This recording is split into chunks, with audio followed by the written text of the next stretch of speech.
what is healing?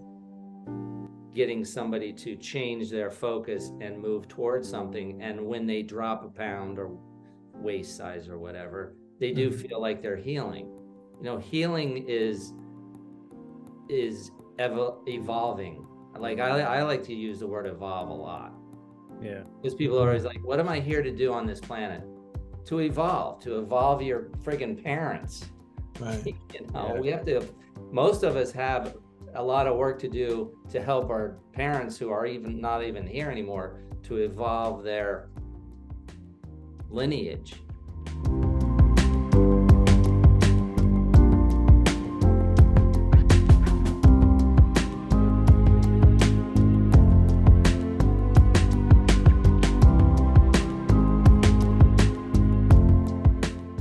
Dynamite, welcome back, everybody. It's More Than Black or White with your hosts, Brian and Paul. And this good-looking guy that you're seeing on here is our guest. And Mike, listen, kudos to you, brother.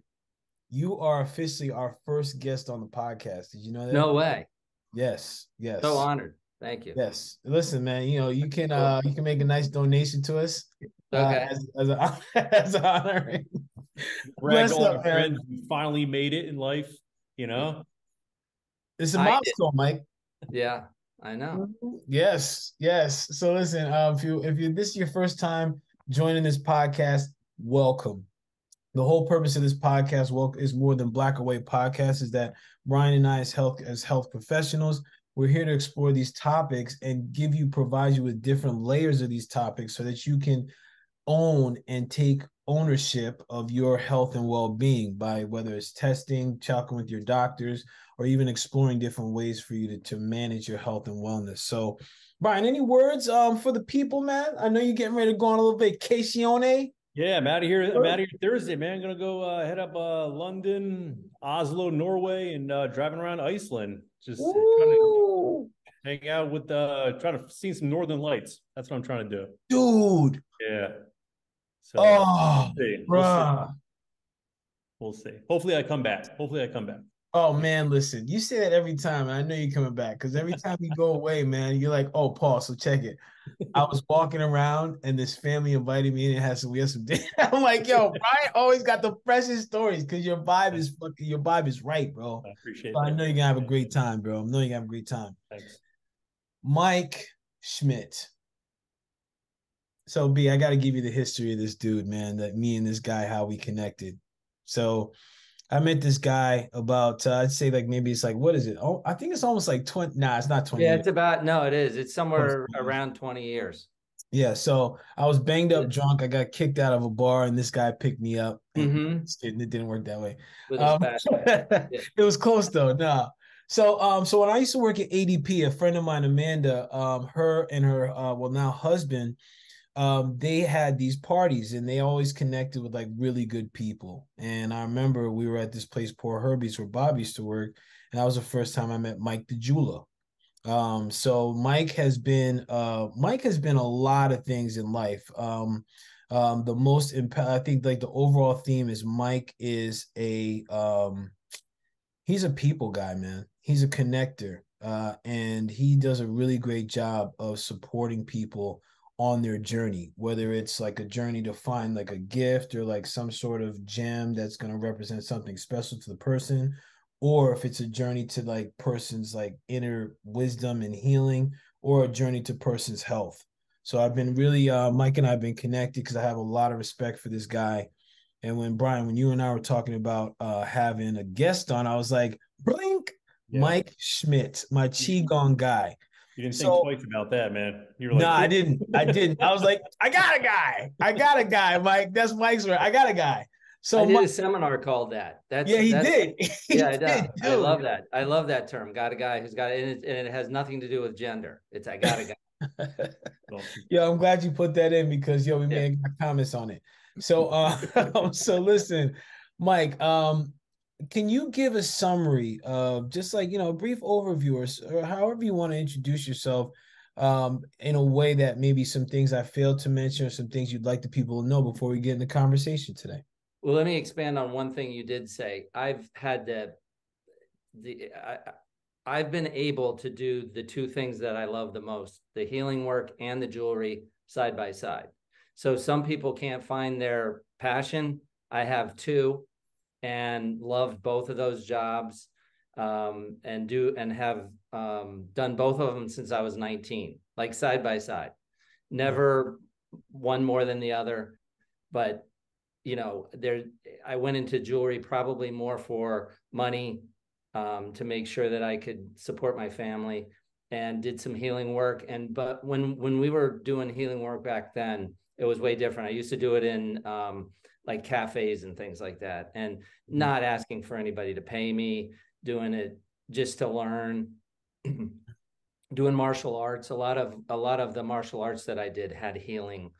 I always liked that show Kung Fu with David Carradine, where they had the little kid, and I always loved that first part. The rest of the show could go, but I love that first part with the old wise guy and grasshopper, Nice. But so about 15 years ago, we opened up the Center for Integrative Healing. What Paul and I would probably call my wife. I'm not married, but we've been together for 22 years. Deb and I both do healing work. So we opened up the Center for Integrative Healing with about 6 other people. And we all have different modalities. So we call it the Center for Integrative Healing because we integrate different modalities of healing. We all do Reiki. We all do hypnosis. Where we split off is I do Tai Chi and Qigong, which is Chinese medicine. I also do the emotion code, tapping. We all do tapping. Actually, we all do the emotion code, but all those things are on my website. You can go to MikeSchmidtNJ.com. So if anybody wants to know anything about that, we can dive into that. But I think this guy hitting the website already, Brian. Yeah, I hit the website only because the list, bro. I'll forget something, and you can always text me or my cell phone number is literally on there. So I'm just busting chops, man. Like, I love you. I just had to. Was I not supposed to do that? Was I supposed to drop that at the end? Supposed to wait until the end, Mike. No, I'm just kidding. You can do whatever, man. This is how we do here. Yeah, it's all good. Yeah, man. Mike. So I want to peel back a couple layers, man, because one of the things that I'm curious about, like, because you did mention a list of modalities, but like, how would you define integrative healing, man? So integrative healing, what I've done since I was 19 was take different modalities like Tai Chi, Qigong, Chinese medicine, and then every year or so, I wanted to learn something new. So everything I learned new, I made sure fit in with everything that I learned before. So integrating the modalities is one thing, and then using it to integrate, like integration is what healing is all about anyway. So the word means two different things in two different spaces. One of them is the integration of all the different things that we do and how personalized that gets. It's kind of like a poo-poo platter, you get to pick, and it depends on what you resonate with is what we do. Yeah.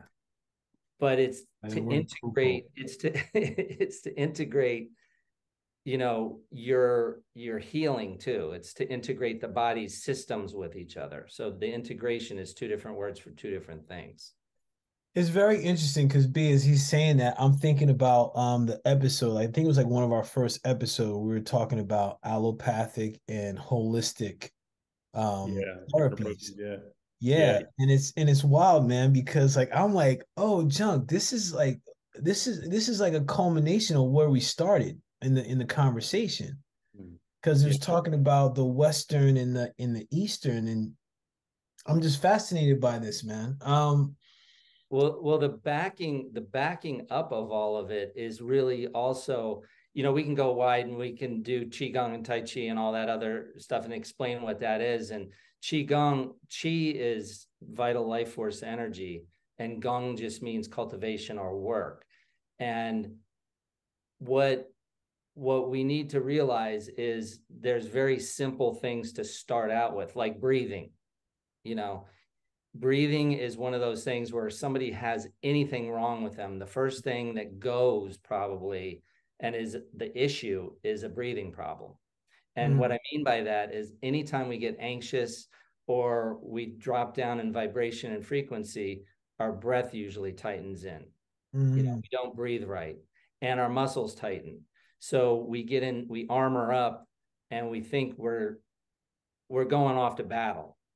And that's not any way to stay. You can do that for a minute, but you need to roll that through pretty quick. So people get stuck in that. And that's what, you know, everybody goes, well, you know, I'm kind of in a loop. Well, that's what happens. You have a thought, it creates an emotion. The emotion creates a body issue. You get chemicals, the chemicals contract everything, and then you're contracted. We have to close and open and close and open and move. That's what the yin yang symbol's about. It's movement. So when we're moving, it doesn't mean just movement. It means breathing movement. It means thought movement. It means taking in, digesting, and taking out. You know, even when we breathe, there's a digestion, there's a pause, there's a bringing in, using, and then eliminating. And it has to be done in almost every system. And usually when people get out of balance, it's that one of those things that usually it's too shallow or it's not really working at all. They're just breathing, holding, holding, holding, holding, holding. You can't hold thoughts and problems and issues either. You know, you have to digest them. So emotionally, that's the way when somebody has cancer, there's a holding a lot. If you want to get rid of anything or move anything, any issue, you have to turn on the pump. It's interesting because one of the things we talk about when we do personal training, even training, people come in there and people are like, first thing people want to do is like, oh, I want to lose weight, I want to tone up, I want to have more energy. And I always do like assessments on them. And the first assessment I usually do is like a core assessment, but I take a deep breath and I want to see if their chest rises before their belly rises. So I don't really care if the core really fires right there. I just want to see how they're breathing. 99 out of 100 times, their chest rises first. So I tell people, I'm like, listen, I was like, if your goal is to come in here and lose weight, tone up and have more energy, and you're a chest breather, you're only breathing in 1/3 of the oxygen in your body. The other 2/3 is not even, you're not doing anything. And when your body is only breathing in 1/3 of the oxygen, your body thinks it's hyperventilating. And when your body thinks it's hyperventilating, your pH levels start to rise. Your body becomes more acidic. It's a shit you show. can't put muscle, you can't burn fat. So the first thing you need to do is fix something that you do 25,000 times a day, you know? Well, I think it's brilliant when they call it abdominal breathing because you can't do that. It's impossible to breathe into your abdomen, but it makes you put your mind down in the bottom of your lungs and then fill the bottom up to the top instead of the top down to the bottom. Yeah. So whatever you call it to get that full breath. 3 full breaths, we use that in hypnosis. 3 full breaths will change your body chemistry right away. Just 3 really deep breaths in and slowly out will change your chemistry. Very cool. That's just fascinating to me, man. It's so interesting that it all begins with a breath. And it seems almost too simple, yet it's the most important thing to begin. Like Mike, you were saying this digestion process, and Brian, as you were saying, it's like, how are things firing? Like, how are we doing? What are we pulling in? Mike, I'm curious, man, out of all the modalities that you do and for yourself and in the center, has there been a modality that you tend to gravitate towards more than the others? Or is there like one that you see works is more effective than the others? It depends on whether you're talking about body or mind. It depends on whether somebody has a physical issue or an emotional issue presenting, because the starting is different, but the ending is the same.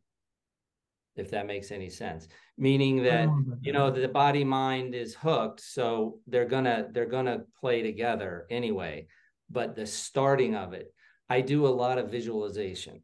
So if somebody came in with a back pain, I just talked to a client that was telling me that his back pain was, his neck pain was a lot better than it was before. And what we did was we used color.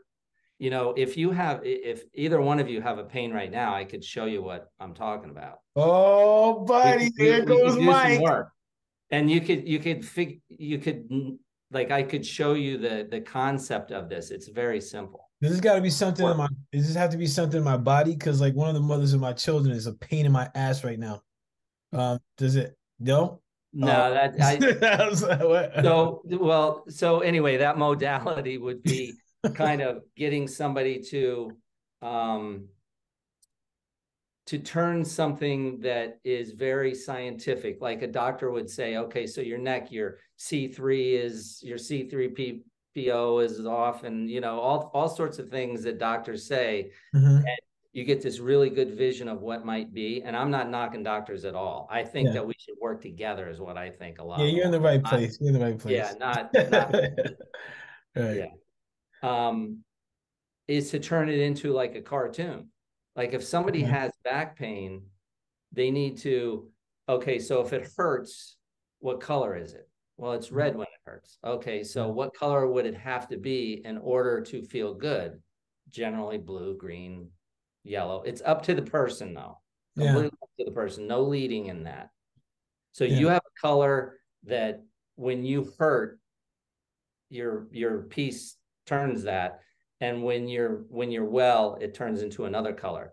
So the idea is, okay, so when it turns red, turn it blue, but you have to have some kind of a way to do that in your own mind. It's got to make sense. So I want to just touch on something, because before, like I mentioned, that was a little weird. It was good. Okay. I want to take it from a different area, because you can edit stuff out right now. No, man, we flow, man. We flow. But I want to come back. I was joking, not joking when I was talking about the pain of the mother of my children, right? Yeah. And I think, like, and you mentioned before, like the body and the mind. And like, I know for me today, like I had some things that went on. I was just like, okay, like I've taught myself over the years how to be able to disperse whatever's coming up. Because for me, like if I deal with mental or emotional type of issues, I noticed that my blood pressure can rise, my breathing could get short. You know, I could experience pain. One has to do with the other, right? When your breathing becomes short, your blood pressure goes through the roof. Right. And so this is what, so I'm curious for you, especially with integrative healing. Like, and today, the day that we're recording this is Mental Health Day. Yeah. Oh, right? Cool. Yeah. So I'm curious for you, and you know, Brian, you and I have talked a lot about, like, you know, the reset, like sleep, like all these different things about like the mind, like exercise the mind, even the cognitive decline. So Mike, I'm curious, like when someone's coming in with like anxiety or depression, what are the ways, like through an integrative healing practice, that, you know, you're kind of, for lack of a better term, like you're going wide to go in to like what the issue is and like how to address it? So I think one of the things that you're asking, and is that what would be my first like base, like if you learn how to breathe, that's one of them. One of them. If you learn how to control your muscles, which usually means tense them first and then let them go, to know the difference, right? If you want somebody to drop their muscles, usually what you have to do first is say, listen, pull up your shoulders, then drop them, and then you know the difference, right? So you take the breathing, and then I love the two laws that I found, which is what you resist persists, and what you put your attention on expands. So how you doing with your ex-wife now? Oh, it's better. Run them through that. Yeah. Huh? What's that? I said, run it through that. Yeah. So it's interesting. Like, I think our relationship is better. Like the relationship with all of them is better. Because you probably don't resist as much, and you know that you can only pay a little attention before you have to go breathe somewhere, right? And do some yoga or well, I think it is a physical thing. Like I gotta connect physically with my breath and really settle in. But the thing is like what I notice is that when I start to breathe and settle in, I can start to go inside to what's really getting me uptight. Right. So is it like, so I mean, yeah, we get personal on the show anyway, but like for me, it's like when I can breathe and settle in, then I can realize like, oh gosh, like I'm really pissed at myself because I think I messed up in making choices in my women, like I can let go of that and then be in the situation to address whatever it is that I got to address. So that leads me into answering the question in a different way also, is that family systems work. So you're basically hold up, Brian, you ever heard of this parts work, man? So you heard of it? What is it? Parts work. Family parts work. No. Yeah.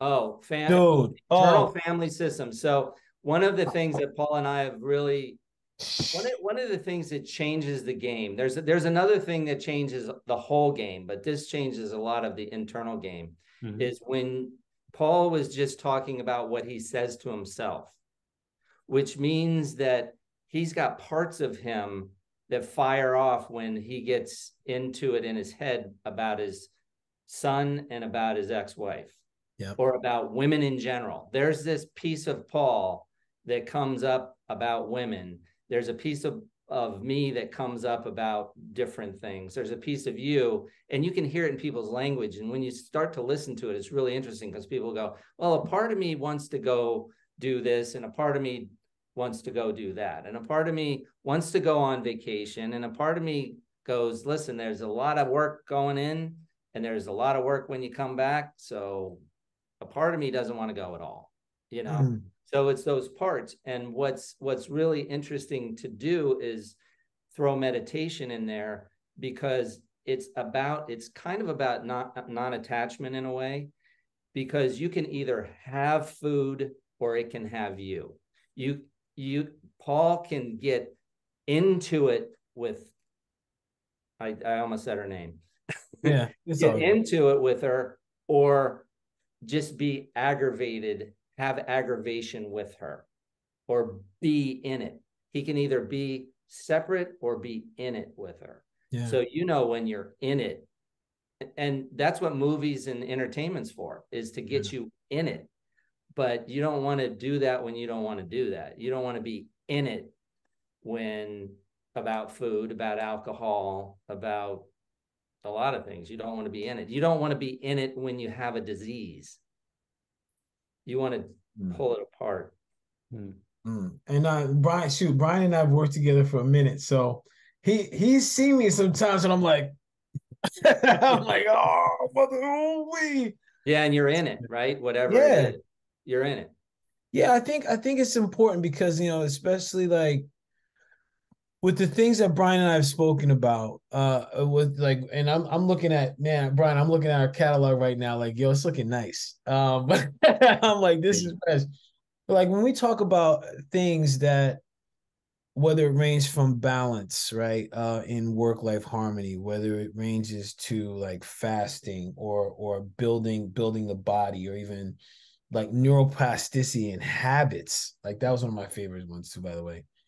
I think it's important, like what you're saying, because what I'm hearing you say is that depending on where the person is, you can see that person and then you can figure out what's the method to go in. Is this right? Right. And the reason you can, and anybody can do this, I can say the reason I do it is I plug in, right? So if you plug into your source, anybody can plug into their source and be a lot better than when they're unplugged, right? Sure. Why would we ever unplug from our source? That's almost what a lot of our parts are trying to do, is block us from our greatness and our source. So when we pull those little bastards away and plug in and get, we're light beings. So we want to be filled with chi and light, right? Our cells want to be filled with light. The lighter they are, the less any kind of disease leaves in white light, right? Yeah. You look like you're, But you okay, Paul? no, You're light off right like now? I'm just thinking about what you're saying. I'm just it's Well, Paul, it kind of reminds me of the heart coherence episode we did, the power of the heart. When there's a disconnection within the heart, you have a disconnection with the source, and because people think too much in their heads. So like we were having this conversation, it's like when sometimes I go like, I go off on a little mental tangent for a little bit. I'm like, all right, I'm not connected. I need to. One of your parts takes you away. Yeah. Yeah. You get into it, and exactly, you're plugging into source, and that means that could see, I try to figure out what resonates, like if I said something like that, we can talk about angels and guides and stuff like that, but you can't do that with everybody. Sure. Yeah. Unfortunately, we might have just lost a couple people, right? Some people are not ready for it. But and forget about it actually being that, it's just vibrating higher and higher. So it's vibration and frequency, which creates, the lowest vibration is shame, the highest vibration is gratitude and hope. Yeah. And there's everything in between. And breath helps all of it. Opening up your body helps all of it. Movement helps all of it. But learning how to plug in and detach from those parts that are coming in, trying to make you feel separate. It's what they're trying to do. Because it's special. You're special. Yeah. I agree. Everyone is special in their own way. They just got to kind of get out. They need to get out. Everybody's great in their own way, but we as a group could help each other a lot more. And when you say you're connected with source, you've kind of got another power with you. Yeah. So guys, I wanna stay on this conversation, and I want to reframe the language a little bit, or maybe tweak this a little bit when it comes to when we're talking about light. One of the words that I think it was resonating deeply with me, and I think resonates with a deeper audience, is frequency. Yeah. Like a radio station. Yep. And it's all of it. Yeah, and I'm curious for both of you guys, because Brian, I mean, like even the conversations we've had, like you shift people, right? Because whether it's through training, whether you're doing Aldoa, like you're shifting people. And Mike, I know the same thing for you. I'm curious for you both, like what are some of the things that you see in people that are shifting the frequencies? Like what are some of the like when you're helping people shift, what are some of the things that you see they may meet resistance? You want to take that? Huh? No, I said, Brian, you want to? Can you reframe the question? I'm a little confused. So for example, when I teach people do yoga, right? Again, like, and they're not used to it. Like, oh, I'm not really. I don't think I could do this. When I start taking them through that, I start to see them shift and change. Then, like, as they're shifting and changing, it's like they revert back, because like it's like they're pulled back into their old ways. So my question is like, as you guys are healing people, or like are helping people adjust to a higher frequency, what are some of the blocks that you tend to see people experience adjusting to that higher frequency? Whether that's like a different habit, a way that they're taking care of their body, a way that they're taking care of their mind, a way that they're taking care of their emotions. What are you follow what I'm saying? Like, what are some of the things that you see? Kind of like what we talked about in a couple of past episodes, like, on the holistic level, right? Your muscle control by organs by hormones by foods and thoughts. So you can fix somebody, I think, temporarily, like on a structural level. But if their thoughts are all over the place and you have bad thoughts and they're eating shitty food all the time, they're just going to go back into it. But I notice when people start, cultivating gratitude, like Mike said, gratitude is one of the best, highest frequency out there. Once you learn how to start cultivating gratitude, quiet the mind a little bit, work on the breath, start eating cleaner foods, drinking cleaner water, that's when you really start seeing the shift. But that's the toughest part for most people, because like we talked about before, working on your mind is the toughest workout you'll ever have. It's a lot easier to do your body. Yeah, it's a lot easier to do your body. Yeah. And I think the answer to your question is what we were going to talk about before was like, what is healing, and like the difference between healing and being healed.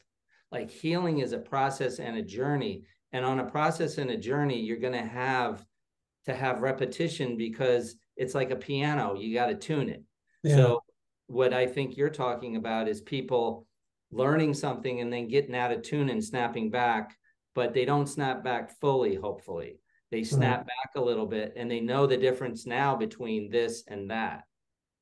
Right. You know, a lot in meditation, what I prescribe when people have, like, say one side is not working right, like I have an elbow issue, right, is to concentrate on the other arm, because there's an intelligence in the system. There's an intelligence in the cells. It's not like they know how to speak language, but there's an intelligence in the body. And the intelligence, this arm can feel what that other arm does. But when we have a pain, our attention goes to the pain, right? We talked about attention. And then, so when attention goes to something, you better check your intention when you get there. That's what screws things up and makes things worse or better, is attention with intention, not attention and, oh, there's my elbow again. Oh my God, I got that. My dad gave it to me. It came from the family. So the intention would be like gratitude. or Thank heal. thank you for doing your work. Sorry that you feel a little bit fatigued today, or you hurt a little bit today. Dude, that's so bananas. That's so wild. Mike, let me ask you a question. When you were talking about like the different colors before, and how like somebody comes in you with back pain, and that's intention. They have like red in their back, and you try to have them go into a different color, like you want them to think blue, or you want to think green. Is it because it works because the green and blue have a higher vibration than red? And it gives them something that they only do it when it works. Meaning that if I say red and then they go blue, they go, oh yeah, that does feel better. It usually works, but yes, it's a higher vibration. But red isn't always a low vibration, but it is what people think of when they think of pain. Yeah. So it's also, it's your intention is to do something. Now you're doing something. You're actually not a victim of it anymore. You're actually in there. And then we're also talking to parts. Again, we'll go back into the parts.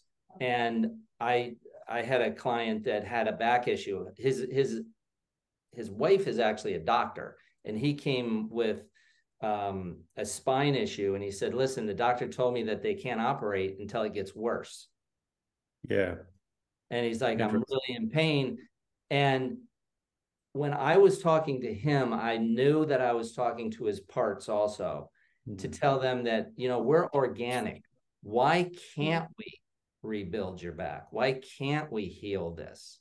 You know, why is surgery imminent? And we talked and we talked and we talked so much that we got into other things. And after a while, he wanted to know why we weren't talking about his back anymore, because his back didn't hurt anymore. And but this is really important. What he was trying to do was get us back into a conversation about the past and what he was. And I said, listen, every time I see a client, I do not look at them. I do not presuppose that they have the same problem they had the last time I saw them. Mental, physical, emotional, whatever. It's not the guy with the back problem. It's not, like, in my mind, his back's done. He's not caught up yet, or he is caught up. I don't care. We talk about what we talk about, but I don't like, oh, so how's your back this week? You know, on a scale from 1 to 10. I said, what's going on? And if there's still a back issue, we go, okay, so have you been doing your colors? Let's talk about it again, because again, he might have gotten out of tune. So we got to tune them back up. And when you hurt, you are in a low vibration and frequency, because you're in a base needs. You know, if you're in pain, you're in your base needs, because all you want to do is get out of pain. And when you do double negatives like that, like I just don't want to be depressed anymore. I just don't want to fight with my kids anymore. I don't want to. You're in base. You got to flip that around and say what I want is, and try to figure out how to climb there. Interesting. Yeah, now you're getting into my language, man. Like I'm a big fan of words. And I really believe that when people start to change the words that they're speaking to themselves, they can start to create more of an intention with how they can address any pains in their body. Talk about vibration and frequency. Yeah, I noticed that these mentees that I was working with, a lot of what you were saying, Mike, was being able to change the intention. So while they had issues or they had things that were blocking them, it was speaking to them in a different way and having them speak about that thing in a different way. Because I noticed something that you said that really resonates with me is that when you said, when you're seeing someone, it's free of saying, hey, well, how's your back? How's your back? How's your back? Because it may be something completely different this time, because now as soon as, and people, this is important to recognize, is that once you're able to overcome one thing, another thing may come, which may have been a deeper underlying issue. Yet at the same time, what may happen with most people is that they'll be like, oh, my back, you just left the issue. Like, well, when you get into deep issues also, and Deb and I were just talking about this because of a client she had, is that you can take a really deep issue and your body, it might not make sense to completely remove it, like be cancer free. Yeah. But your body may change it into something else that's easier to deal with. So it might be this gradual thing, because your people, your parts are actually a family. That's why they call it the internal family system, because there's a bunch of them playing off each other. So it's not just, when I first started, I always tell that story about me going, oh, wow, when you talk to yourself, who's talking and who's listening. Now I'm like, there's like 12 or 13, it's not just one, and they're playing off each other. Each one of them have a role, and they're all protective, and they all have really good intentions, but they also treat you like whatever age they started at. And that's the big issue. And that's the really cool one. If you get somebody to bring their parts out, you say, okay, so let's talk to that part. How old does that part think you are? And sometimes they'll go, I don't know what that means. Or they'll go like 6. They go, okay, so Brian, how old are you, Brian? 44. Okay, so do you realize that Brian's 44? It'll either say, I don't know what that means, or no, I didn't know. So they're still protecting a 6-year-old. And that's why you're having like 6-year-old thoughts, and you're 44 and it doesn't know, and it needs to be matured, brought up. But first it needs to be thanked for its service. Like, oh my God, like, thank you, because you've saved me many, many times. I really want to bring you out into the light, right? And maybe if you pretend it's like an organization, you go, listen, I want to give you a raise. I want you to be alongside me a little bit more and mature up and be with me instead of us fighting all the time. Yeah. So you become, we'll integrate with one another. That's where that child work works, where you hug the inner child and everything. Yeah. And that's all well and good, but to raise that child up and not keep it being a child and being childish as a part is really important also. Yeah, dude. I brought B. I think we may need to, and maybe Mike, you're on this one, but I definitely think parts work would be a freaking great show. If you could find somebody that is like a teacher or a trainer in that, I'm gonna see if maybe we can get. Well, we'll get to that, but I think Mike, what you said was really potent, and something that I use in sessions that has been very potent for me is turning the fears into wants with the parts. And it's really about finding out, because I think a key thing in our society right now is that there's a lot of play on like shadow work and like you gotta get out the bad stuff. But in reality, again, it's a frequency. If a person can take what's quote unquote bad and be able to figure out like, well, what is it that you want? All right, okay. Hey, listen, thank you. All right, well, listen, thank you for coming. I think we're good now. So you And can start over how about here, not but being bad? How about being misunderstood, that part? Because most of the time. these parts have personalities, Yep. and these parts have wants and needs and goals and desires and everything else. I mean, Yeah. they're little entities. Yeah, we talked Yes. about last episode, the pain teacher. That's the best, Yeah. you know, that's your best friend in the long run, Yes, man. you know? Yes. So I want to come back to this because we did say we wanted to go into this, right? What is healing? So I think we got off track before with your question, though, and let me try to answer your question. Mike's like, wait, It's healing's a journey, and I think people feel better when they know that they're moving towards something. Like, you know, I think in weight, and I know I dabble in people going, hey, listen, I need to lose weight or whatever, and I go, well, just so you know, psychologically, your brain doesn't like to lose anything, so you might want to, you know, shift that. May or may not work. That's okay. Right. But what's your goal weight? Oh, I want to be 130. Okay, so visualize 130 on a scale, and then the gap in between, what do you need to do to get there? Is, I mean, that's a real simplified version of what you do, but that's a way of getting somebody to change their focus and move towards something. And when they drop a pound or waist size or whatever, they do feel like they're healing. You know, healing is evolving. Like I like to use the word evolve a lot. Yeah. Because people are always like, what am I here to do on this planet? To evolve your friggin' parents. Right. You know, we have to, most of us have a lot of work to do to help our parents who are even not even here anymore to evolve their lineage. Yeah. You know, so what you're saying is healing is like an evolution. it's an evolution. It's a movement, I think. I think that's why we keep incarnation, because we're not totally there yet, you know. That's okay, you know. You know, I feel like I feel like almost like we had this conversation. Paul and I had this conversations, like, you know, if you have like some like root chakra issue, but you're too stubborn or too scared to open up to it and get to the etiology of it, and you don't want to do it, your soul, I think the source is very patient. It's like, all right, if it takes you 10 lifetimes, you know, it takes you 10 more lifetimes, I ain't going nowhere. But sooner or later, it's going to get harder and harder and harder, and it's going to come to a point where you have to face it.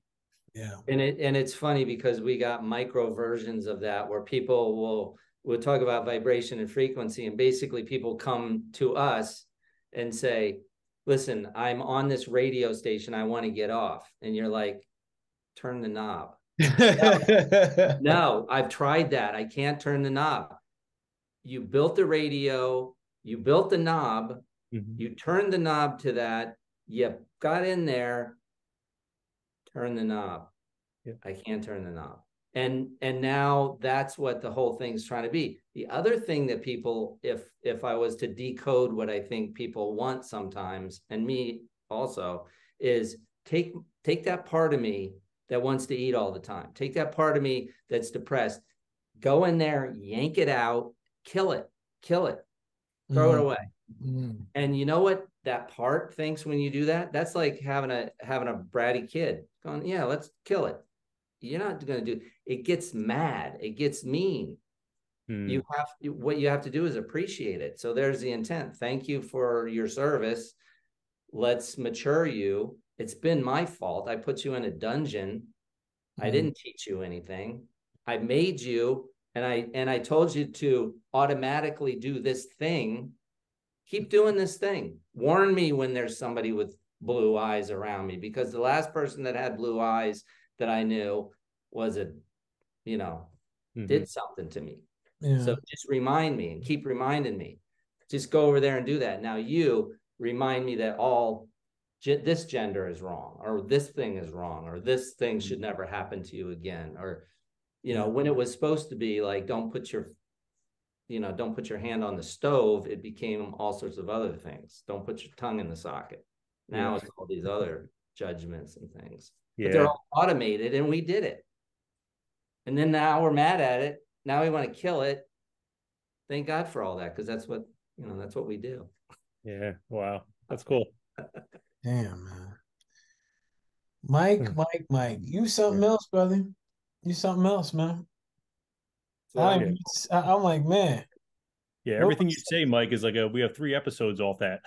Yeah, pretty much, man. Because like, I didn't know we were gonna go into the parts thing, man. I'm like, because that's like my bet. I'm a big fan of. I mean, without putting that in there somewhere, and if we could help bring you up to speed with some information on that, because it's really powerful, Brian. It's the part of you that doesn't want to work out, the part of you that can't stand monotony, the part of you that needs to be entertained all the time, all of that. You can really help your people. Brother, so it's funny. So I think this maybe this will support some people that are on their health and wellness routine, especially as it gets cold outside. So every Monday, Wednesday, and Friday, I do this 5 a.m. class. And I swear to goodness, it's like I do parts work before every time, when it's like my alarm goes off at 4:15, or really like 4:20, because what are your parts telling you at 5:15 in the morning? Stay your ass in bed. Yeah. It's cold outside. You don't need to do any of this. Go get yourself a Taylor ham and egg and cheese. It'll make you feel better. And it's like I have to say, okay, listen, we can get that another time. But let's, and it's like I'm talking to. But you got to let it talk itself out, don't you? Let it talk itself out. I'm like, okay, yeah. I'm like, listen, how about we stay a little bit? Like, we start thinking about some stuff we'll do today. How about this? Like, how about this? Why don't we go work out? At least like go on the treadmill. And if we don't like it, then like, we can go do something else. It's and like meanwhile, it can be talking to you, and you can be moving into the shower and taking exactly. and moving, exactly. And it's still chirping, and you're just moving towards the car and going where you got to go. And it can chirp, and some people that'll shut down, and some people are just like, all right, yo, keep going. I'm, listen, and healing can be so many things, right? It is an evolution, and Brian, you said it too. The evolution can take a long time if I'm resistant to it, or it could take a shorter time if I'm open to it. So which way do we want to go? Because healing can mean something different for a lot of different people. Brian, before when Mike and I were working through some tech stuff, I was telling him, I asked the class after our pregame, I said, what is healing? And everyone had a different answer. Someone said progression. I was like, I dig that. Yeah. And I think it's important that, Mike, especially with you doing integrative healing, Brian, you're a healer too, man. Like, when people are coming to you, and the things like I've heard you say, when you're working with people and their doctors, and like that is a form of healing. And healing could be so many different things for so many different people. It's a matter of what does your healing path look like, and what is it that you want to heal? What is it that you want to remedy? Because I'm even like looking at like, what is the technical definition of heal? Me and my words game. Well, the interesting thing is that the word presupposition is a big one for healers too, because you need the presupposition that everybody can heal, and everybody's capable of healing, and that everybody's, I don't know if you call it smart enough to, or can heal, and that's the way you come across. That's the way that bends your whole mannerism. It bends your energy. Yeah. I always, in healing and physical healing, especially when it comes to emotion, how emotions can actually cripple the body a little bit, is I always say that like confidence has a posture. Joy has a posture. Everything has depression has a posture. You're looking down. Yeah. Do you ever see anybody like that going, man, I am so depressed? No. You just don't. You don't. Well, it's kind of like the whole visualization thing. Not only think that you have it and feel the emotion, like if your goal is to be a millionaire, walk like you're a millionaire. Like how do a millionaire walk? They don't walk with their shoulders slumped out in front of them. They walk chest up, they walk tall, they're smiling, they have this glow, this energy bouncing off them. So I think that's a really important. It's like, what do you want to radiate?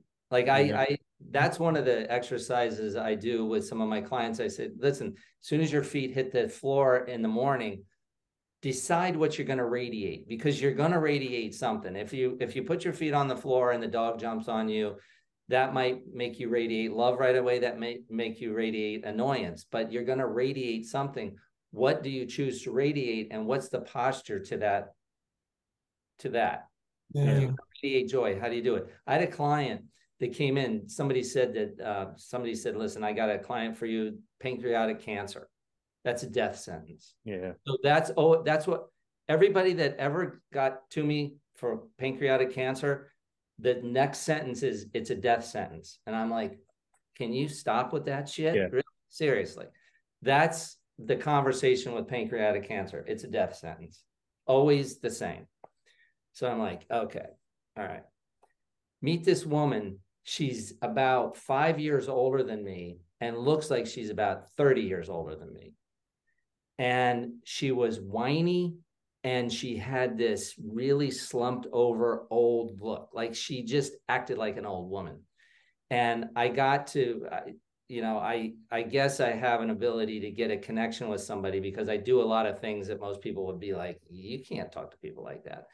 I had a couple of sessions with her, and I'm like, listen, you talk like an old lady, you look like an old lady, and you walk like an old lady. What we're going to do is practice walking like a young person. And I literally had her walking in circles with her shoulders back, and which made her conversation sound different too. Like her lungs were open and everything. And she did so much better. She did definitely last way longer than she normally would have. Everybody thought so. And she enjoyed the journey.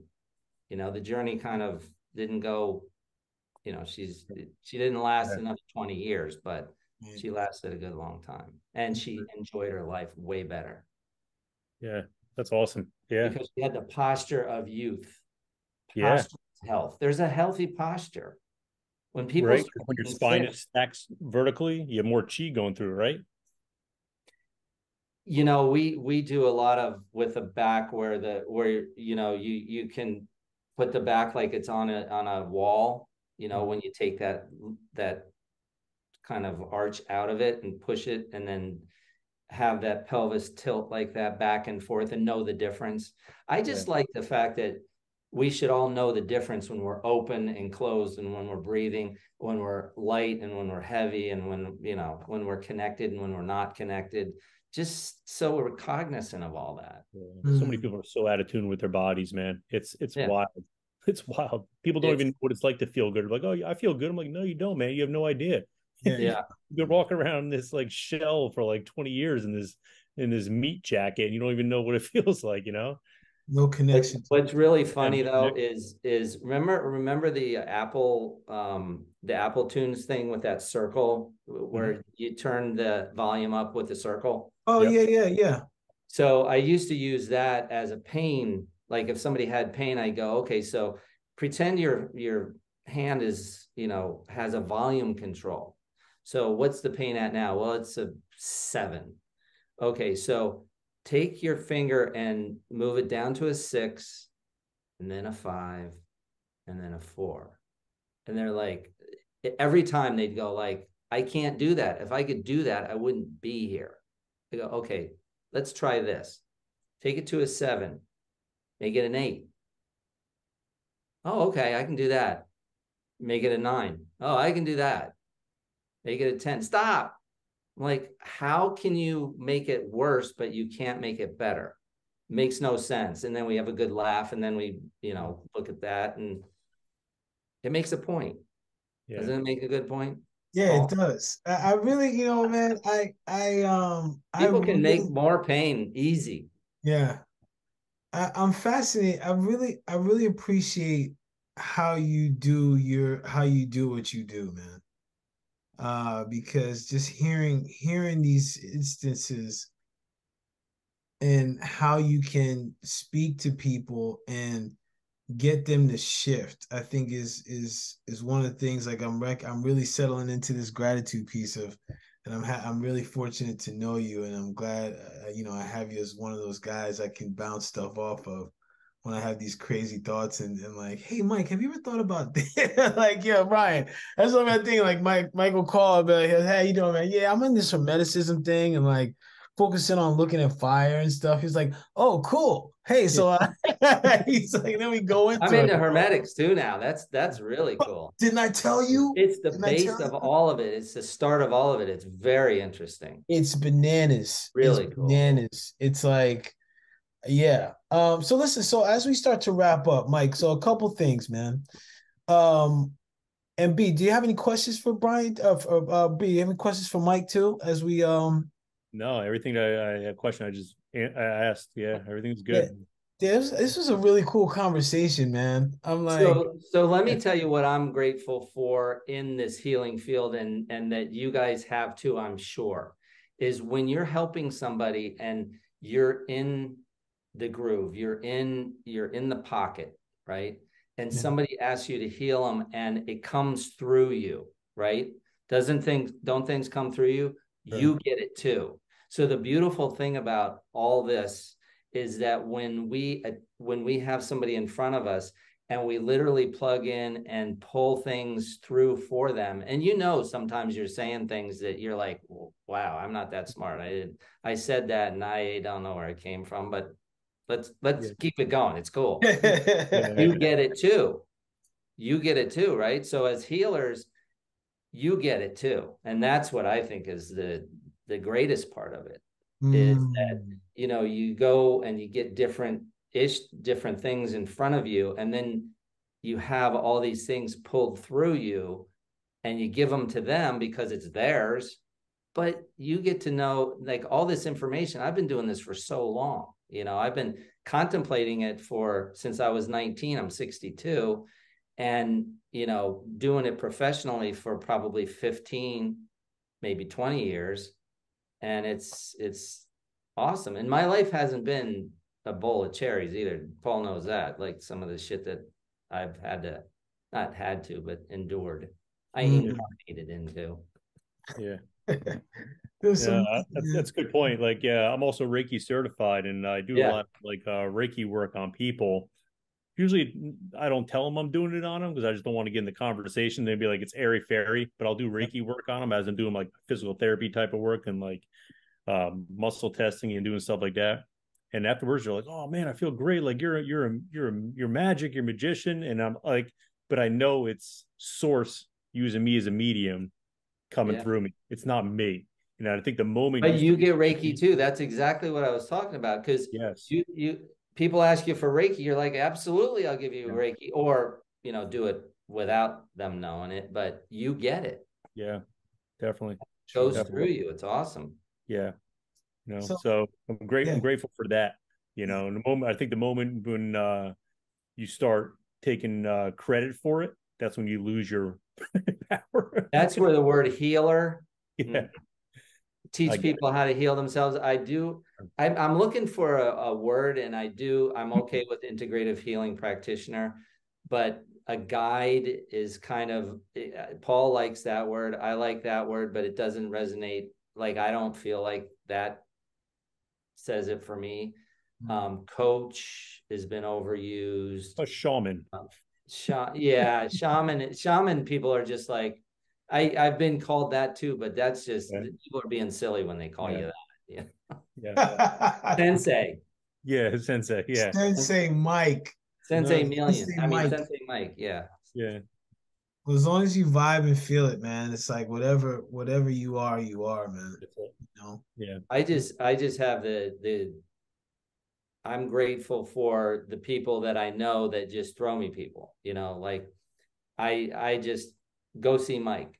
Well, and they come to me and they go, I don't know what I'm here for. I don't know what you do, but do it. Because Deb said to. Yeah. If Deb says something, people do it. That's all there is. So, Mike, how can people get in contact with you, man? I know you've mentioned it before, but like, let's mention it one more time, man. So my website is MikeSchmidtNJ.com. I don't care if everybody in the world has my cell phone number. It's 908-803-2077. Just don't breathe heavy and do stuff like that. And I have an office. I have an office in, or do.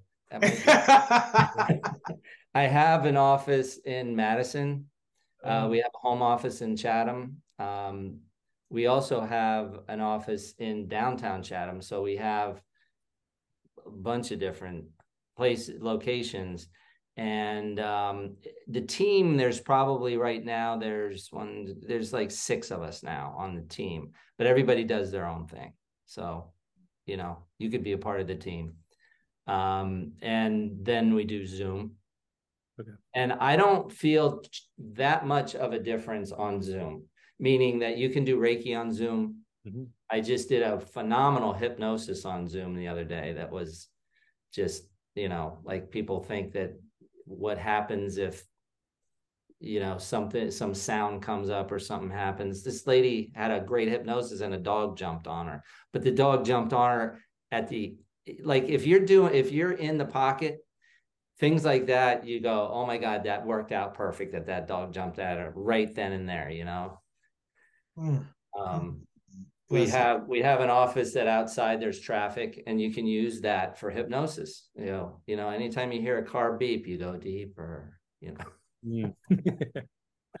Very cool. Very cool. Always learning That's something. What we got to do with Paul. Every time you hear your ex-wife's name, you go deeper. Deeper into calm. Oh my God. I'm going to use that actually. Your center. I am going to use that. Especially as I go fill out court paperwork. Yeah. Yeah, buddy.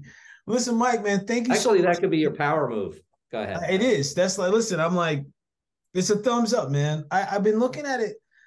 Like, speaking of healing, like I've been looking at these situations with them as really as my power-ups, man. Like if I fail to have these situations in my life, I think I'd be less resilient. I'd be weaker in my mindset, in my energy, in my spirit.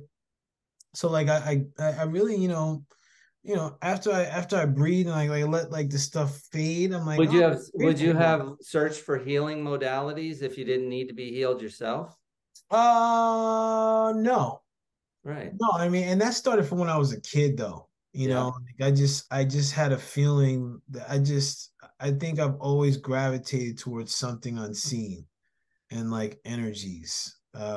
Like from a kid. Like I just always had a sense about spirit. I had a lot of older people I was around when I was a kid. And when they passed, I knew like, oh man, there's something else because their body, that's not them. You know, so it's like I always knew from a kid something was different, you know. Hey Mike, let me ask you one more question. So I have been doing this for like 20 years. Every time I go in front of I have a presenter or I interview somebody that I respect, I always ask them, what's your 3 favorite books? Oh, hold on 2 seconds. I'm sorry. Yeah. Hopefully you won't do that again. Okay. My son's out of town and he's calling to check in. Think and Grow Rich. Okay, Napoleon Hill, yep. I love that. The Wisdom of the Enneagram is a great book. We do a lot with the Enneagram. I don't know if you've ever heard of that. Personality type. Enneagram. Okay. And trying to think of my favorite book. See, I've met a lot of authors. I like the 4 Agreements a lot. Okay. Was that because I've met him and he was a really, really, really super cool guy. Oh, that's awesome that you met him. That's cool. Well, what was really weird about meeting him is that we were going to see him and he was in a room off to the side as we were walking in, and he literally did one of these to me for whatever reason. I have no idea, and asked me to sit down and talk to him. And I'm like, I mean, you know, you do your goal setting and you write down from Think and Grow Rich what you want, and you're like, it's, you know, it happens to a certain degree, and then I guess I let something go and it came back to me. I don't know what I did, but it was so cool. That's awesome. Yeah, he was a great guy. Yeah, that's awesome. Yeah, dude, that's so fresh. Man, thank you, Mike, man. You do it. Man, damn. You gotta come back, bro. Thank you guys. Yeah, I Yeah. appreciate you, man. Thank you. And to all the people Thank that you. tuned in, thank you. Listen, in the comments, write down what resonated with you most, right? And we'll put Mike's information in the show notes. But yeah, write down what resonated for you most, and also write down what is healing for you. And listen, tap in. There's other episodes that we got, more guests coming, and maybe Mike, he'll gift us with his presence again. You never know. You never know. I'll do anything for you. You know that. My guy, man, I appreciate you, Anything, bro. anytime. Man, a lot of love for you, Mike. A lot of love. Do you remember what you did for me that one time? I was just talking about it the other day. One of my favorite. So in my industry, this guy Lee Holden's like the shit. superstar, Yes. right? Yeah. Superstar. So all of a sudden, Paul sends me a picture of him and this guy going, isn't this your boy? And I'm like, where are you? He goes, I'm at my brother's house. I go, what's his address? Dude. And I shot over there. I'm like, I'm gonna meet this dude. And I'm sure I scared the crap out of him. I'm sure I was like crazy. Oh yeah. He's like trying to eat, trying to drink some wine. This guy pulls me out in the backyard, makes me work out. It's terrible. Brother, Lee didn't give a crap. Lee was freaking geeked out because I was like, yo, listen, Lee, I have got to call my guy Mike because he is your boy. And he was like, call him up, man. He's like, this guy's on TV every Sunday. I'm doing Qigong. I'm learning Qigong. He's on TV. He's one of the biggest in the industry, if not the biggest in that industry. Yeah. And kind of a weird and wacky industry. How'd you meet him? What was he at your house for? Did you owe him money? Yeah, I did. I was like, yo, Lee, back up off me, son. But no, it was like my brother's ex-girlfriend, Claire, she knew Lee. Oh, okay. Oh, he came to this yoga event that she had. And so I went to that too. Yeah. And then oh yeah, because that was afterwards, right? It was the next day or two. Yeah, that's right. So then like Lee came to my brother Carlisle's house, and I was just like, dude, I gotta call my guy Mike. I was like, do you mind? He was like, no, absolutely. And then they were, dude, Brian, him and Lee were doing Qigong outside and and then like it was cool because Lee is such a cool guy, man. He's so like I was very impressed with him because he was just he walks his talk. He really does, man. He is the real deal. And I saw like how he was like giving some like little gems and stuff. He was admiring like Mike's form and style. And like, it was a great, man. That was awesome, man. That was freaking awesome. Cool. Bless up to Lee Holden, man. That was awesome for you because it was one of my best days ever. I know. Yeah. I was like, listen, man, no way in freaking hell. I want to make sure you didn't know I forgot that. Huh? No, I didn't forget that, Man, nah, man. Appreciate that, man. There's no way in hell I was gonna let that day pass by without you meeting that dude. No way. No fucking way. Excuse my language. But listen, man, everybody, thank you. I appreciate you. It's more than black and white. Brian, man, yo, we did another one, baby. We made it. Peace, everybody. Peace. Yeah, man. Appreciate you all.